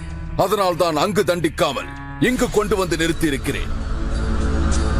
இவன் பகவானுக்கு சேவை செய்ய வந்திருக்கிறான் என்று தவறாக எண்ணி இவனை கோவிலுக்குள் அனுமதித்ததுதான் நான் செய்த தவறு. ராஜகுருவின் வேண்டுகோளுக்கிணங்க அதை மீறக்கூடாது என்றும் சாதுக்களை வதைக்க கூடாது என்பதற்காக இங்கு கொண்டு வந்திருக்கிறேன். இப்போது உங்கள் முன்னிலையில் சாட்சியும் உள்ளது, குற்றவாளியும் இருக்கிறான். நீங்களே நியாயத்தை வழங்குங்கள். ஆதிராம், இந்த விஷயத்தில் நீ ஏதேனும் கூறுகிறாயா? மகாராஜா, நான் எந்த விதமான பாவமும் செய்யல. அது அந்த பகவானுக்கு தெரியும். அவரையே தினமும் பூஜிக்கிற என்னோட மனசாட்சிக்கு தெரியும். நீங்க சொல்ற குற்றத்தை நிரூபிக்க வேண்டிய அவசியம் எனக்கு இல்லை. நீங்க என்ன தண்டனை கொடுத்தாலும் அதை நான் மனப்பூர்வமா ஏத்துக்கிறேன். இதுதான் நீ கூறும் பதிலா ஆதிராம்? உன்னை ஒரு பெரிய பக்தன் என்று கூறிக்கொள்வதால் மட்டும் செய்த தவறு இல்லை என்றாகிவிடுமா? நான் கடவுளோடு தினமும் பகடை விளையாடுகிறேன் என்று பொய் பிரச்சாரம் செய்து எங்கள் யாரையும் ஏமாற்ற முடியாது. எனக்கு தெரிஞ்ச வரைக்கும் நான் எந்த பாவமும் செய்யல. பிறகு அந்த ஹாரம் உன்னிடம் எங்கிருந்து வந்தது?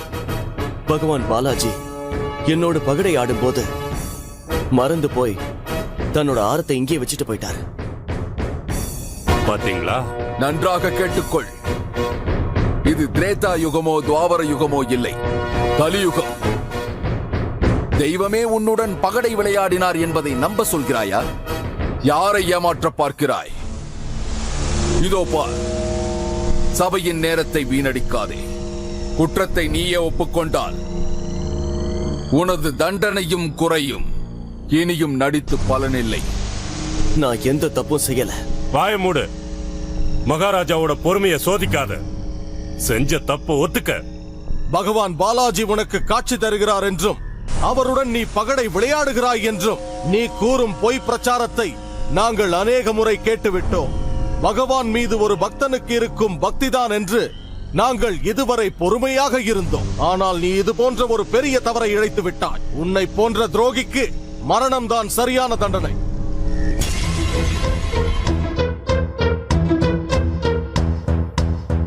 சுவாமி, என்ன இது கொடுமை?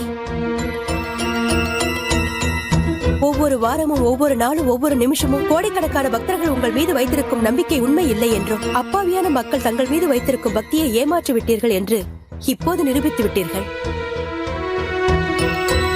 பேசும் கலியுக தெய்வம் என்று நம்பும் பக்தர்களுக்கு தாங்கள் இதயமில்லாத கல் என்று நிரூபித்து விட்டீர்கள். ஏழுமலையில் வசித்துக் கொண்டிருக்கும் தங்களுக்கு பக்தர்களின் வேண்டுதல் கேட்காத அளவுக்கு குரூரம் வந்துவிட்டதா? சுவாமி, இது தெய்வம் செய்யும் செயல் அல்ல, குரூரம்தான். தாங்கள் செய்வது லீலை அல்ல, மகா கேளிக்கை. பக்தர்கள் படும் வேதனையை என்னால் கண்கொண்டு பார்க்க முடியவில்லை. இனி உங்களோடு இருக்க மாட்டேன்.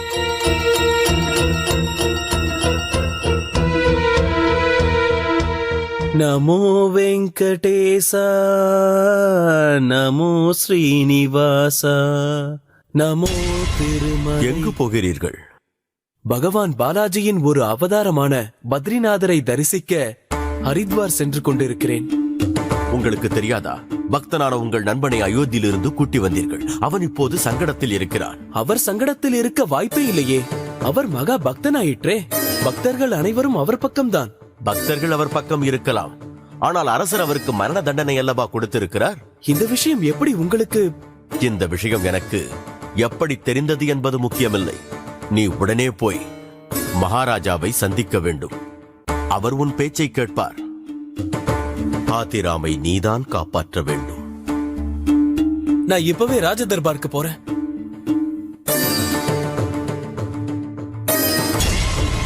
மகாராஜா, மகாராஜா, சற்று பொறுங்கள் மகாராஜா. நான் சொல்வதை கேளுங்கள். கூறுங்கள். மகாராஜா, சந்திரகிரி சாம்ராஜ்யத்திற்கு எங்கள் வம்சம் நிறைய சேவை செய்திருக்கிறது. உங்க ராஜாங்கத்துல ராஜகுருவா இருக்கிற எனக்கு நீங்க கொடுத்திருக்கிற இந்த தீர்ப்பு தப்பா தோணுது. ராஜகுரு, உங்களுக்கு உண்மை தெரியாதென்று நினைக்கிறேன். மகாராஜா, நடந்த உண்மை என்னன்னு சாதாரணமான எனக்கும் தெரியாது, உங்களுக்கும் தெரியாது. ஆனா அந்த சப்தகிரி மேல உட்கார்ந்து இருக்கிற சுவாமிக்கு தான் தெரியும். என்னோட வேண்டுகோள் ஒண்ணுதான் மகாராஜா. பக்தரான ஹாத்திராம் ஒரு நிரபராதி. அவரு பொய் சொல்ல வேண்டிய அவசியம் இல்ல. ஒருவேளை அவருக்கு தண்டனை கொடுக்கணும்னு நினைச்சீங்கன்னா அவரை சோதிச்சு பாருங்க.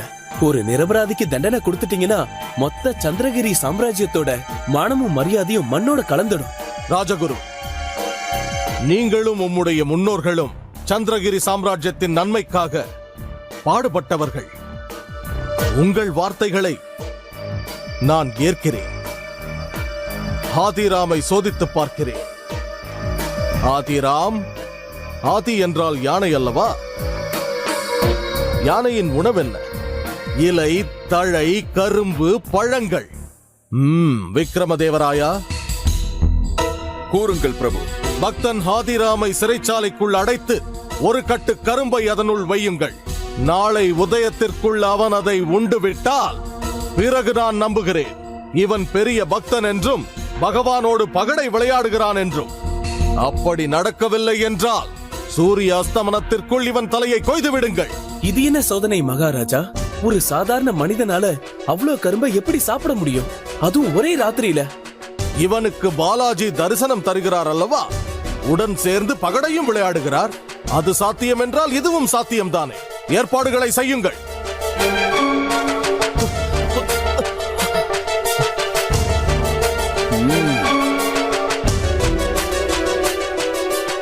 உனக்கு இதுதான் சரியான இடம் ஹாத்திராம். உனது தெய்வத்தோடு அமர்ந்து மிக வசதியாக பகடை விளையாடலாம். உனக்காக நாங்க ஒரு அற்புதமான விருந்தை ஏற்பாடு பண்ணிருக்கோம் பாத்தியா? விடிவதற்குள் இந்த கரும்புகளை நீ உண்ணவில்லை என்றால் நாளை காலை உனது தலை உனது உடம்பில் இருக்காது. பகவான் பாலாஜி தான் என் சர்வம். அவர் என்ன நினைக்கிறாரோ அதுபடியே நடக்கட்டும். ராஜாவோட ஆசை என்ன தெரியுமா? உன்ன மாதிரி தீவிர பக்தனை சீக்கிரமே மேல அனுப்புறதுதான்.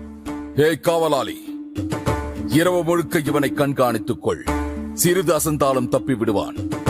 வா நாகப்பா, நாளை இவன் சிறை சேதத்திற்கு ஏற்பாடு செய்ய வேண்டாமா? வாங்க.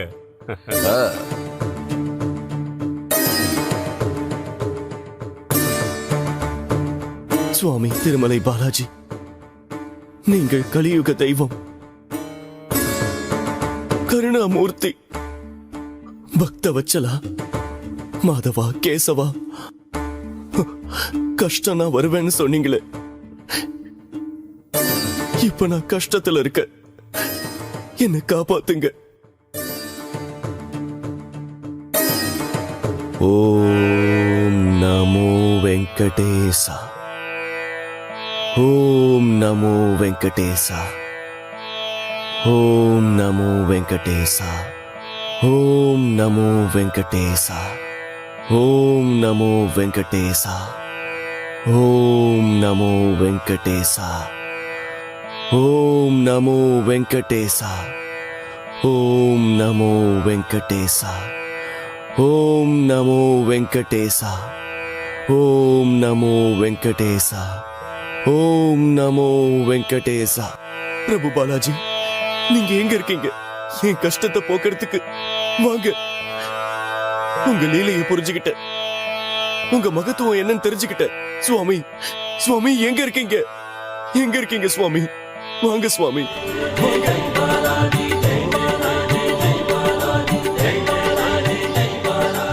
மகாத்மா, பரமாத்மா, என்னை மன்னித்து விடுங்கள். நான் பாவம் செய்து விட்டேன், என்னை மன்னியுங்கள். பெரிய தவறு இழைத்து விட்டேன், என்னை மன்னியுங்கள். என்னாச்சு மகாராஜா? ஏன் இந்த பதட்டம்? நடந்தது தங்களுக்கு தெரியாதா? என்னாச்சு? நேற்று இரவு இந்த சிறைக்குள் சுவாமி பாலாஜி யானை ரூபத்தில் வந்தார். அனைத்து கரும்புகளையும் உண்டார்.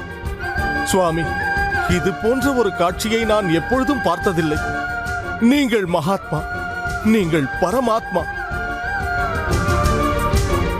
இது எல்லாம் சுவாமி பாலாஜியோட மகிமை. இது அவரோட லீலை. மகா பக்தரான ஹாத்திராம் அவர்களே, எங்களை ஆசிர்வதியுங்கள். சுபமஸ்து. நீங்கள் எனது கோரிக்கை ஒன்றை நிறைவேற்ற வேண்டும். என்னன்னு சொல்லுங்க மகாராஜா. என்னை தங்கள் சீடனாக ஏற்றுக்கொள்ளுங்கள். உங்களை போன்ற மகாத்மாவிற்கு மரண தண்டனை அளித்த இந்த கிரிதர ராயனுக்கு இந்த சிம்மாசனத்தில் உட்காரும் அருகதை இல்லை. அப்படி இல்லை மகாராஜா. கலியுக தெய்வமான பகவான் பாலாஜியின் பிரியமான பக்தர் ஹாதிராம் பாபா அவர்களே, நீங்களே எங்களுக்கு வழிகாட்ட வேண்டும். இந்த சிம்மாசனத்தில் அமர உங்களுக்குத்தான் அருகதை உண்டு. மகாராஜா, இந்த சிம்மாசனம், இந்த ராஜ உபச்சாரம், இதெல்லாம் எனக்கு எதுக்கு? எனக்கு வேண்டியதெல்லாம் பகவானோட அனுகிரகம் தான். பகவானோட நாமத்தை இந்த பூமியில இருக்கிற ஜனங்க எல்லாரும் பக்தியில பாலாஜி பாலாஜின்னு பிரார்த்தனை பண்ணிக்கிட்டே இருக்கணும். அந்த ஒரு சந்தோஷம் எனக்கு போதும். எனக்கு இந்த ராஜ வாழ்க்கையெல்லாம் தேவையில்லை. மகாராஜா கிரிதரராயர், நீங்க எனக்கு ஒரு வாக்கு தரணும். பாலாஜியை தரிசனம் செய்ய வர்ற பக்தர்கள் கிட்ட நீங்க நிதி வசூலிக்க கூடாது. அவங்க எல்லாரையும் மரியாதையா நடத்தணும். இருக்க இடம், சாப்பிட சாப்பாடு எல்லாம் தரணும். இந்த திருமலை ஸ்தலம் வருங்காலத்துல கோடான கோடி பக்தர்களுக்கு புண்ணிய ஸ்தலமா விளங்கணும். பாலாஜியோட புகழ பரப்பி மனுஷங்களுக்குள்ள ஒற்றுமை வளரும். இதை எங்கேயே மறந்து வச்சுட்டு போயிட்டாரே. இந்த மணிஹாரம் இல்லாம சுவாமியோட கழுத்து கலை இழந்து போயிடும். இது இல்லாததால சுவாமியோட சரீர அழகு போயிடும். நான் இப்பவே கோயிலுக்கு போய் சுவாமியை அலங்கரிக்க போறேன்.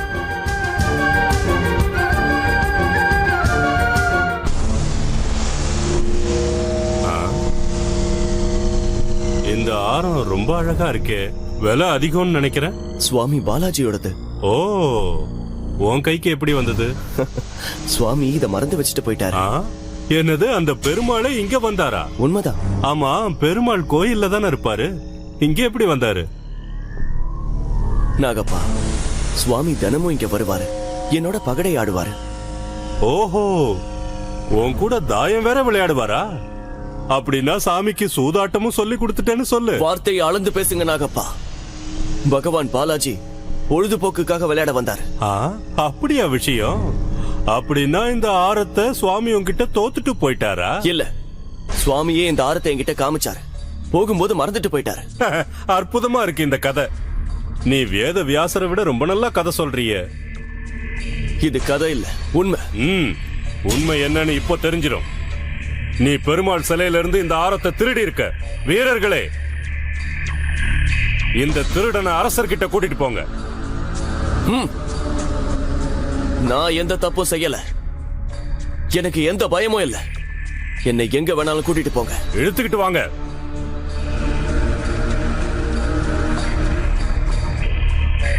பிரபு, இதோ உங்க கையில இருக்கிற இந்த அழகான ஆரம் திருட்டு நடந்திருக்குங்கிறதுக்கு கண்கூடான ஆதாரம்.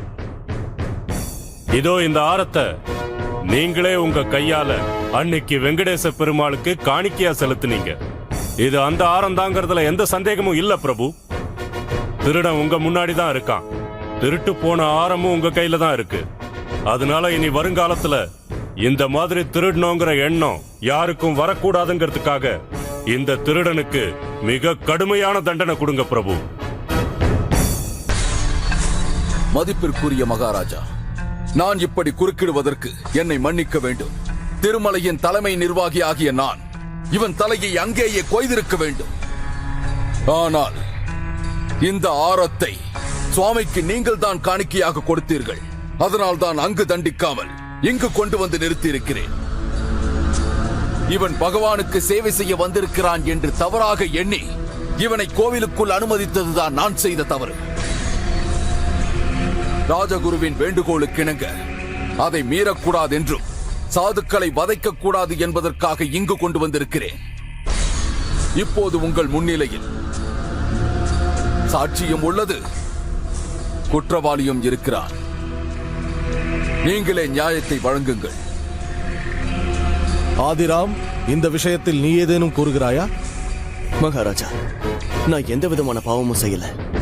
அது அந்த பகவானுக்கு தெரியும். அவரையே தினமும் பூஜிக்கிற என்னோட மனசாட்சிக்கு தெரியும். நீங்க சொல்ற குற்றத்தை நிரூபிக்க வேண்டிய அவசியம் எனக்கு இல்லை. நீங்க என்ன தண்டனை கொடுத்தாலும் அதை நான் மனப்பூர்வமா ஏத்துக்கிறேன். இதுதான் நீ கூறும் பதிலா ஆதிராம்? உன்னை ஒரு பெரிய பக்தன் என்று கூறிக்கொள்வதால் மட்டும் செய்த தவறு இல்லை என்றாகிவிடுமா? நான் கடவுளோடு தினமும் பகடை விளையாடுகிறேன் என்று பொய் பிரச்சாரம் செய்து எங்கள் யாரையும் ஏமாற்ற முடியாது. எனக்கு தெரிஞ்ச வரைக்கும் நான் எந்த பாவமும் செய்யல. பிறகு அந்த ஹாரம் உன்னிடம் எங்கிருந்து வந்தது?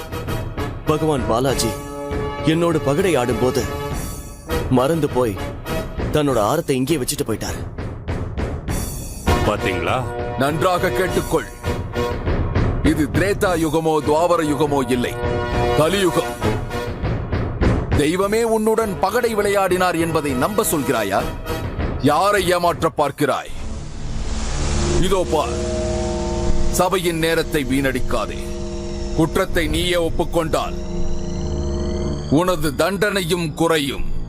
இனியும் நடித்து பலனில்லை. நான் எந்த தப்பும் செய்யல. வாய மூடு. மகாராஜாவோட பொறுமையை சோதிக்காத. செஞ்ச தப்பு ஒத்துக்க. பகவான் பாலாஜி உனக்கு காட்சி தருகிறார் என்றும் அவருடன் நீ பகடை விளையாடுகிறாய் என்றும் நீ கூறும் பொய் பிரச்சாரத்தை நாங்கள் அநேக முறை கேட்டுவிட்டோம். பகவான் மீது ஒரு பக்தனுக்கு இருக்கும் பக்திதான் என்று நாங்கள் இதுவரை பொறுமையாக இருந்தோம். ஆனால் நீ இது போன்ற ஒரு பெரிய தவறை இழைத்து விட்டாய். உன்னை போன்ற துரோகிக்கு மரணம்தான் சரியான தண்டனை.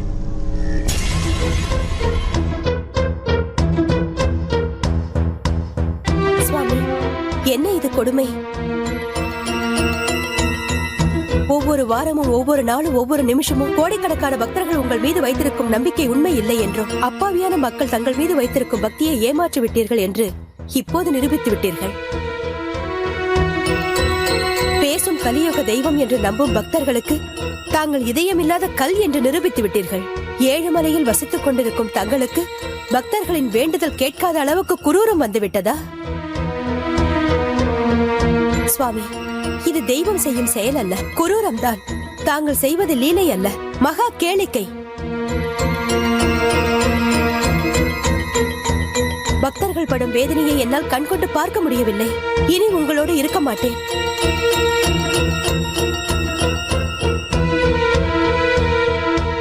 நமோ வெங்கடேசா, நமோ ஸ்ரீனிவாசா, நமோ திருமலை. எங்கு போகிறீர்கள்? பகவான் பாலாஜியின் ஒரு அவதாரமான பத்ரிநாதரை தரிசிக்க ஹரித்வார் சென்று கொண்டிருக்கிறேன். உங்களுக்கு தெரியாதா? பக்தனான உங்கள் நண்பனை அயோத்தியிலிருந்து கூட்டி வந்தீர்கள். அவன் இப்போது சங்கடத்தில் இருக்கிறான். அவர் சங்கடத்தில் இருக்க வாய்ப்பே இல்லையே. அவர் மகா பக்தனாயிற்றே. பக்தர்கள் அனைவரும் அவர் பக்கம்தான். பக்தர்கள் அவர் பக்கம் இருக்கலாம், ஆனால் அரசர் அவருக்கு மரண தண்டனை அல்லவா கொடுத்திருக்கிறார். இந்த விஷயம் எப்படி உங்களுக்கு? இந்த விஷயம் எனக்கு எப்படி தெரிந்தது என்பது முக்கியமில்லை. நீ உடனே போய் மகாராஜாவை சந்திக்க வேண்டும். அவர் உன் பேச்சை கேட்பார். ஹாத்திராமை நீதான் காப்பாற்ற வேண்டும். நான் இப்பவே ராஜ தர்பாருக்கு போறேன்.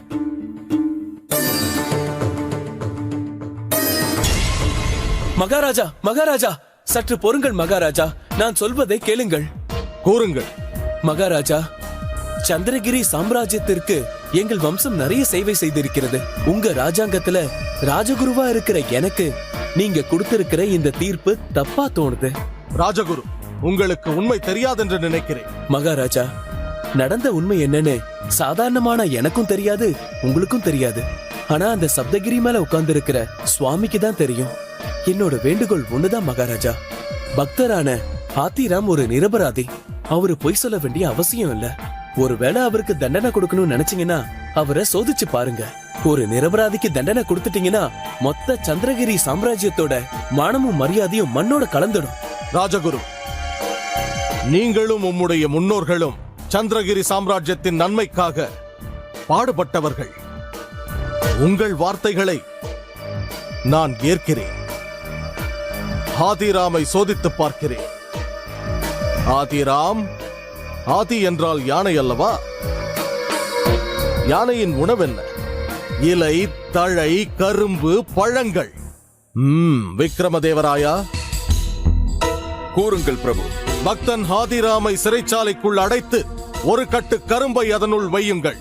நாளை உதயத்திற்குள் அவன் அதை உண்டு விட்டால் பிறகு நான் நம்புகிறேன் இவன் பெரிய பக்தன் என்றும் பகவானோடு பகடை விளையாடுகிறான் என்றும். அப்படி நடக்கவில்லை என்றால் சூரிய அஸ்தமனத்திற்குள் இவன் தலையை கொய்து விடுங்கள். இது என்ன சோதனை மகாராஜா?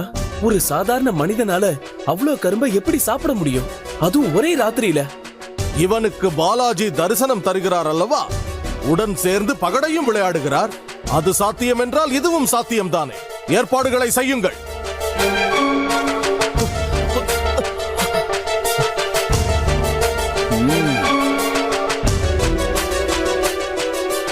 உனக்கு இதுதான் சரியான இடம் ஹாத்திராம். உனது தெய்வத்தோடு அமர்ந்து மிக வசதியாக பகடை விளையாடலாம். உனக்காக நாங்க ஒரு அற்புதமான விருந்தை ஏற்பாடு பண்ணிருக்கோம் பாத்தியா? விடிவதற்குள் இந்த கரும்புகளை நீ உண்ணவில்லை என்றால் நாளை காலை உனது தலை உனது உடம்பில் இருக்காது. பகவான் பாலாஜி தான் என் சர்வம். அவர் என்ன நினைக்கிறாரோ அதுபடியே நடக்கட்டும். ராஜாவோட ஆசை என்ன தெரியுமா? உன்ன மாதிரி தீவிர பக்தனை சீக்கிரமே மேல அனுப்புறதுதான். ஹே காவலாளி, இரவு முழுக்க இவனை கண்காணித்துக் கொள். சிறிது அசந்தாலும் தப்பி விடுவான். வா நாகப்பா, நாளை இவன் சிறை சேதத்திற்கு ஏற்பாடு செய்ய வேண்டாமா? வாங்க.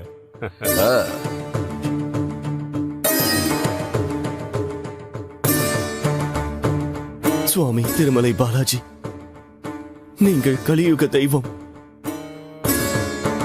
கருணாமூர்த்தி, பக்தவச்சலா, மாதவா, கேசவா. கஷ்டம் நான் வருவேன்னு சொன்னீங்களே,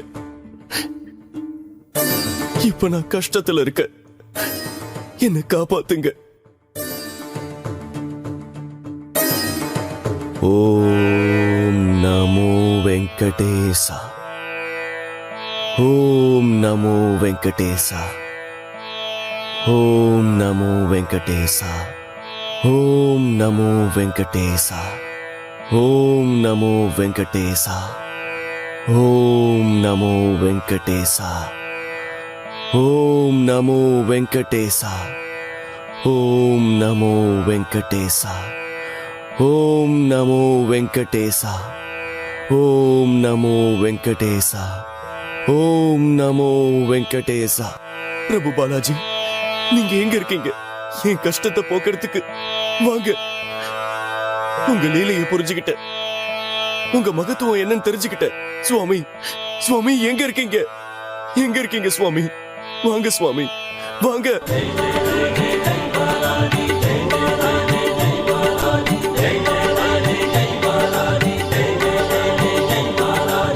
உலகில் தர்மம் காத்திடவே உருவகமான ஒரு வேதம். ஜெய் பாலாஜி புண்ணிய பதம், மானுட பிறவிக்கு மோட்ச பதம். பூமியில் வாழும் ஜீவராசிகளை அபயம் அளித்தே காத்திடும். கோவிந்த நாமம் பாடிட நாளும் தீமை அண்டாது ஓடிடும்.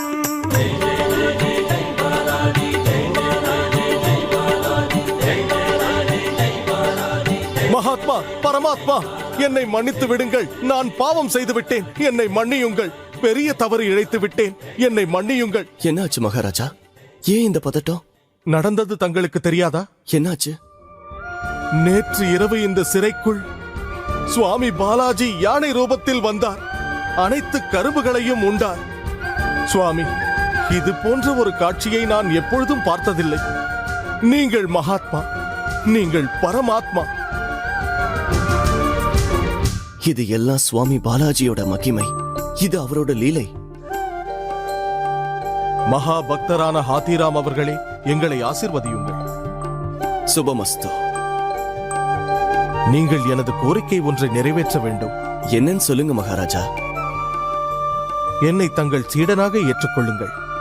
உங்களை போன்ற மகாத்மாவிற்கு மரண தண்டனை அளித்த இந்த கிரிதர ராயனுக்கு இந்த சிம்மாசனத்தில் உட்காரும் அருகதை இல்லை. அப்படி இல்லை மகாராஜா. கலியுக தெய்வமான பகவான் பாலாஜியின் பிரியமான பக்தர் ஹாதிராம் பாபா அவர்களே, நீங்களே எங்களுக்கு வழிகாட்ட வேண்டும். இந்த சிம்மாசனத்தில் அமர உங்களுக்குத்தான் அருகதை உண்டு. மகாராஜா, இந்த சிம்மாசனம், இந்த ராஜ உபச்சாரம், இதெல்லாம் எனக்கு எதுக்கு? எனக்கு வேண்டியதெல்லாம் பகவானோட அனுகிரகம் தான். பகவானோட நாமத்தை இந்த பூமியில இருக்கிற ஜனங்க எல்லாரும் பக்தியில பாலாஜி பாலாஜின்னு பிரார்த்தனை பண்ணிக்கிட்டே இருக்கணும். அந்த ஒரு சந்தோஷம் எனக்கு போதும். எனக்கு இந்த ராஜ வாழ்க்கையெல்லாம் தேவையில்லை. மகாராஜா கிரிதரராயர், நீங்க எனக்கு ஒரு வாக்கு தரணும். பாலாஜியை தரிசனம் செய்ய வர்ற பக்தர்கள் கிட்ட நீங்க நிதி வசூலிக்க கூடாது. அவங்க எல்லாரையும் மரியாதையா நடத்தணும். இருக்க இடம், சாப்பிட சாப்பாடு எல்லாம் தரணும். இந்த திருமலை ஸ்தலம் வருங்காலத்துல கோடான கோடி பக்தர்களுக்கு புண்ணிய ஸ்தலமா விளங்கணும். பாலாஜியோட புகழ பரப்பி மனுஷங்களுக்குள்ள ஒற்றுமை வளரணும். இதுதான் நீங்க எனக்கு பண்ண போற மிகப்பெரிய காணி. பெருமாளை தரிசித்த சிறந்த பக்தர், பக்தர்களில் எல்லாம் சிறந்தவர். பெருமாளை தரிசித்த சிறந்த பக்தர், பக்தர்களுக்கு எடுத்துக்காட்டாக விளங்குபவர்.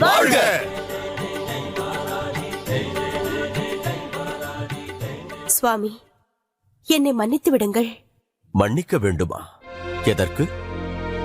இந்த பாலாஜி ஒன்றும் கலியுக பேசும் தெய்வம் இல்லை. பக்தர்கள் சொல்வது எதையும் கேட்காத சாதாரண வெறும் கற்சிலைதான். இப்படியெல்லாம் நீ பேசியது இன்னும் இங்கே உறுத்திக் கொண்டுதான் இருக்கிறது தேவி. ஒருவேளை கடவுள் நம்பிக்கை இல்லாதவர்கள் அதை சொல்லியிருந்தால் புரியாதவர்கள் என்று சொல்லி மன்னித்திருப்பேன். ஆனால் எப்போதும் என் இதயத்தில் குடிகொண்டிருக்கும் என் சகதர்மினியான நீயே எனக்கு இதயமில்லை என்று சொன்ன போது என் இதயமே உறைந்து விட்டது. சுவாமி, என்ன சொன்னாய் பத்மாவதி? அப்போது என்ன சொன்னாய்? நான் கடவுள் இல்லை, குரூரன் என்று சொன்னாய். நான் செய்வது லீலை இல்லை, கேளிக்கை என்றாய். அன்று பிரகல்லாதன் ஹரி ஹரி என்று கூப்பிட்ட ஒவ்வொரு முறையும், அவனை சாட்டையால் அடிக்கும் போதும், யானை காலால் இடறி விடும் போதும், அந்த துன்பத்தில் உழன்று உழன்று சகிக்க முடியாமல் நரசிம்ம அவதாரம் எடுத்து ஹிரண்யனை சம்ஹாரம் செய்த போது என் இதயம் கல்லால் ஆனது அல்ல என்று உனக்கு தெரியாதா? முதலையின் வாயில் சிக்கி உன்னை தவிர சரணாகதி இல்லை என்று கஜேந்திரன் என்னை கூவி அழைத்த போது உன்னிடம் கூட சொல்லாமல், சங்கு சக்கரத்தை கூட தரிக்காமல் பக்தனை காப்பாற்ற வேண்டி உடனே புறப்பட்டுச் சென்றேனே, அப்போது கூட உனக்கு தெரியவில்லையா என் இதயம் கல்லால் ஆனது அல்ல என்று? கண்டுகொண்டேன் நான் புருஷோத்தமா உன் மலரடி. இப்படி அற்புதமான பாடல்களால் எனக்கு கவிதாஞ்சலி செய்த பிரிய பக்தனான அன்னமையா தன்னுடைய கடைசி காலத்தில் என்னை தரிசிக்க பல வழிகளில் முயற்சி செய்து அவர் கஷ்டத்தை காண பொறுக்க முடியாமல் நான் பட்ட வேதனையெல்லாம் நீ பார்த்தும் கூட என்னை புரிந்து கொள்ளவில்லையே தேவி. என் இதயம் கல்லால் ஆனது அல்ல என்று. சுவாமி, நான் சொல்வதே. என்னுடைய இன்னொரு பக்தனான ராமதாசன், சரிகொண்ட வெங்கமாம்பா, திருமலை நம்பி, குரவ நம்பி, தொண்டைமான் சக்கரவர்த்தி, இது போன்ற என் பக்தர்கள் இன்னும் எத்தனையோ பேர் சலனமில்லாத மனதோடு என் இதயத்திற்குள் பார்த்தால் இது போன்ற எத்தனையோ பக்தர்கள் உனக்கு தெரிவார்கள். என் புகழை பாடிக்கொண்டிருப்பார்கள். சுவாமி, ஓம் நமோ வெங்கடேசா. என் பக்தன் அழைக்கிறான். மண்ணோட மண்ணா கலந்து போக போற இந்த சரீரம் உங்களோட கிருபை கடாட்சம் கிடைச்சதுனால ரொம்ப புண்ணியம் அடைஞ்சிடுச்சு. எனக்கு ஒரே ஒரு விருப்பம் இருக்கு. உங்களோட கடைசியா ஒரு தடவை பகட விளையாடணும். சுவாமி, நான் உங்களோட சேவகன். நீங்க தான் என்னோட சர்வமும். நீங்க சொல்றதுதான் எனக்கு வேத வாக்கு. ஆட்டத்தை ஆரம்பிக்கலாமா சுவாமி? ஆகட்டும் ஹாத்திராம், உன் இஷ்டப்படி ஆட்டத்தை ஆரம்பி. இந்த ஆட்டத்தில் என் ரத்தின கிரீடம், வைர வைடூரியங்கள், ரத்தினங்களாலான ஆரம், என்னுடைய தங்க சிம்மாசனம், இவை அனைத்தையுமே ஆட்டத்தில் பணயமாக வைக்கிறேன். இதற்கு எதிராக நீ என்ன வைக்கப் போகிறாய்? சுவாமி, நான் உங்க மேல வச்சிருக்கிற பக்தி, பூஜை, அர்ச்சனை, ஆராதனை அது மட்டும்தான் இருக்கு. இது எல்லாத்தையும் நான் பணயமா வைக்கிறேன். பரம பக்தனான ஹாத்திராம், நீ எப்போதும் என் நினைவிலேயே இருப்பாய். என் பெயர் நிலைத்திருக்கும் வரை உன்னுடைய பெயரும் நிலைத்திருக்கும். வா பக்தா, வந்து என் இதயத்தில் யுக யுகமாய் நிலைத்திரு. மனதாலும் வார்த்தையாலும் செயலாலும் இந்த பாலாஜியை ஆராதித்தால், ஜெய் பாலாஜி என்று மனப்பூர்வமாய் பாலாஜி விரதத்தை அனுசரித்து வந்தால், அவர்களுக்கு மட்டுமல்ல, அவர்களோடு இணைந்து இந்த நற்செயலை அனுசரித்து வருபவர்களுக்கும் அஷ்ட ஐஸ்வர்யங்களும் சகல சௌபாகியங்களும் எல்லா வெற்றிகளும் அமையப்பெறும் என்று நான் ஆசிர்வதிக்கிறேன். ஆதிசேஷனின் 7 தலைகளைக் கொண்ட 7 மலைகளாக தரித்த பூலோக சொர்க்கம், கோடானு கோடி மக்களின் கோரிக்கைகளை தீர்த்து வைக்கும் புண்ணிய ஸ்தலம், இவையெல்லாம் சேர்ந்ததுதான் திருப்பதி மகா க்ஷேத்திரம்.